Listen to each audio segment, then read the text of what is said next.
Assalamualaikum warahmatullahi wabarakatuh. Anak-anak sekalian, kelas 12, apa kabar? Semoga kalian keadaan baik-baik saja, satu walafiat di rumah. Harapan saya kalian bahagia di rumah bersama keluarga. Dan jangan keluar kalau tidak penting.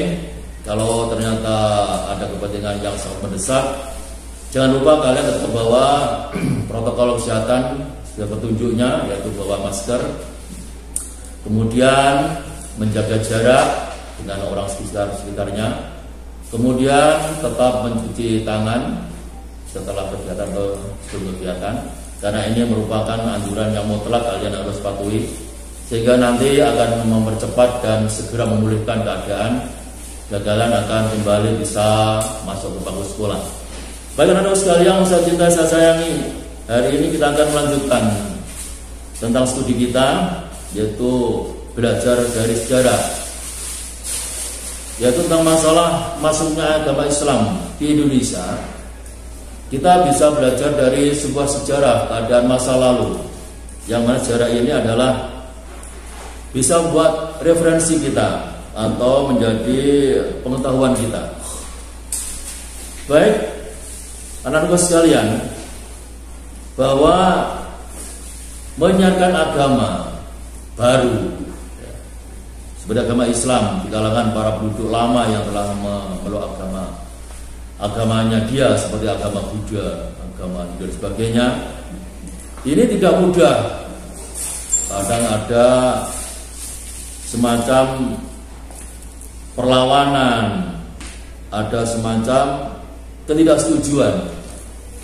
Maka ini perlu ada satu sifat khusus dari para pendakwah, seperti sifat keuletan, sabar dan piawai, atau cukup dia punya kepribadian yang terhormat, sehingga sifat ini akan membawa positif, simpati, katakan demikian. Karena seorang dai diperlukan penampilannya, kemudian cara berbicaranya, bahkan kaidah pengetahuannya juga harus luas. Maka di sini ada beberapa hal yang menjadi suksesnya dakwah Islam, bahwa berdasarkan sejarah masa lalu. Yang pertama, dakwah merupakan kewajiban yang harus disampaikan kepada seluruh umat. Jadi sejarah awalnya itu bahwa berdakwah adalah suatu kewajiban yang harus disampaikan. Sampai-sampai Rasulullah menyampaikan pesannya, "Balighu anni walau ayat." Sampaikanlah dariku walaupun hanya satu ayat. Maksud apa? Walaupun satu ayat itu sedikit, tapi karena dinilai penting untuk meluruskan dan membenarkan permasalahan, maka Rasulullah menyampaikan atau berpesan, sampaikanlah walaupun hanya satu lerek, satu baris kalimat, karena itulah pembenar atau penglurus suatu masalah, tetap harus kalian sampaikan. Yang kedua, bahwa berdasarkan sejarah, masuk Islam memerlukan persyaratan yang cukup mudah. Jadi kenapa orang-orang pada waktu itu masuk Islam begitu merasa senang, merasa happy-happy saja, kata demikian, tidak merasa berat. Karena ternyata sejarah yang pernah dilukis, ditorehkan para pendai dulu, misalnya para wali, itu masuk Islam cukup mudah.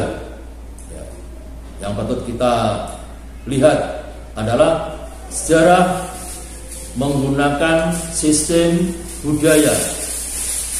Ketika Wali Songo atau katakan Sunan Kalijaga berdakwah, cukup orang yang masuk Islam melafalkan syahadat, syahadu an la ilaha illallah wa syahadu anna Muhammadar Rasulullah, masuk Islam. Itu kenapa orang-orang itu sangat senang dan bahkan begitu tertarik untuk masuk Islam. Karena apa? Sistemnya mudah dan tidak menggunakan biaya yang banyak ketika beribadah. Tidak harus menggunakan sarung yang mahal, tidak. Pejis yang mahal tidak, ruko yang mahal tidak. Pejis yang berharga 15.000 bisa masuk. Pakaian 35.000 bisa sholat. Sarung 50.000 bisa untuk jamaah. Tidak masalah. Makanya ini yang membuat kenapa Islam begitu bisa simpatik di hati para pemeluk agama baru. Karena apa? Dia jauh berbeda dengan agama sebelumnya. Kalau orang-orang Buddha harus pakai perayaan misalnya, pakai pakaian adat misalnya, pakai itu ini, cukup berat.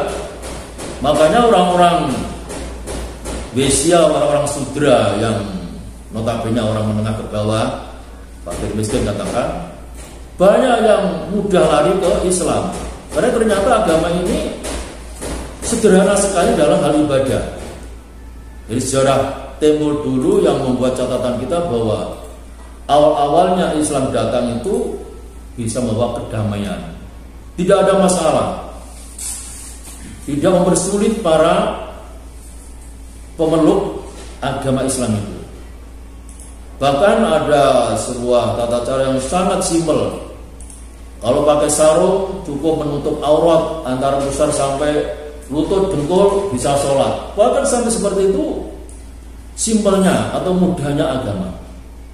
Kalau kita sudah bepergian, nggak ada celana, nggak ada baju kopiah, cukup sembungan sarung tertutup pusar ini sampai bawah lutut, sholat Allahu Akbar, selesai. Makanya orang-orang itu begitu ternyata panggilan baru agama Islam itu membuat hati mereka terenyuh, terpanggil. Ternyata Islam agama yang mudah dan bisa menolong keadaan masyarakat. Tidak memberat-beratkan, tidak mensyaratkan begitu pakai sepatu yang bagus, tidak. Beda dengan agama-agama lain. Kemudian yang sejarah berikutnya bahwa ajaran Islam tidak mengenal kasta, tidak mengenal strata sosial masyarakat.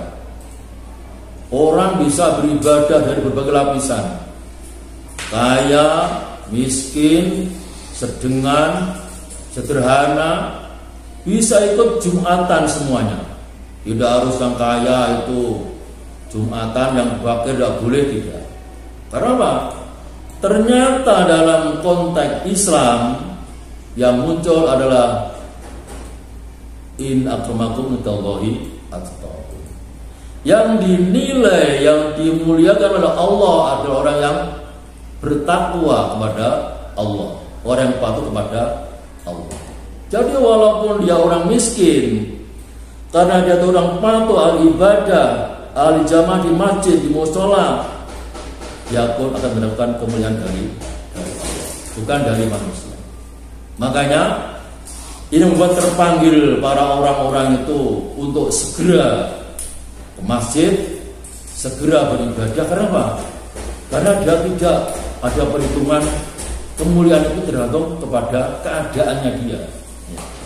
Kemudian yang berikutnya, pendekatan persuasif ini cukup mudah dari segi perdagangan dan kebudayaan. Artinya apa? Pendekatan Islam dulu tidak secara frontal, tetapi budaya-budaya setempat, budaya asal dari para penakluk atau para pengikut baru tidak langsung dirubah total, tapi sedikit demi sedikit, harga demi harga itu tetap dihargai dengan tetap memasukkan nilai Islam, seperti budaya menyembelih sapi atau lembu yang dulu sering terkenal di Kudus. Ini tidak langsung frontal dilarang, bahkan tidak, tetap dihargai dengan cara nanti dimasuki nilai-nilai Islam ke arah sana, begitu. Kemudian yang terakhir, para ulama selaku pelaku dakwah mampu menampilkan pribadi yang luhur, kemudian Ajaran Islam dipandang sesuai kepribadian bangsa. Artinya apa? Ajaran Islam ternyata di seluruh bangsa manapun bisa diterima. Karena apa? Asas Islam tetap mengedepankan solidaritas, misalnya keamanan, misalnya kedamaian, misalnya waslu baina akhwaikum. Ini adalah Islam. Islam menyerukan damai di seluruh kawasan manapun. Islam tidak pernah menyuruh perlawanan, peperangan, kecuali hanya sesuatu jika dia dilawan atau dia diperangi, maka baru kita mengadakan reaksi. Itu pun reaksi, tidak diartikan melawan. Oke?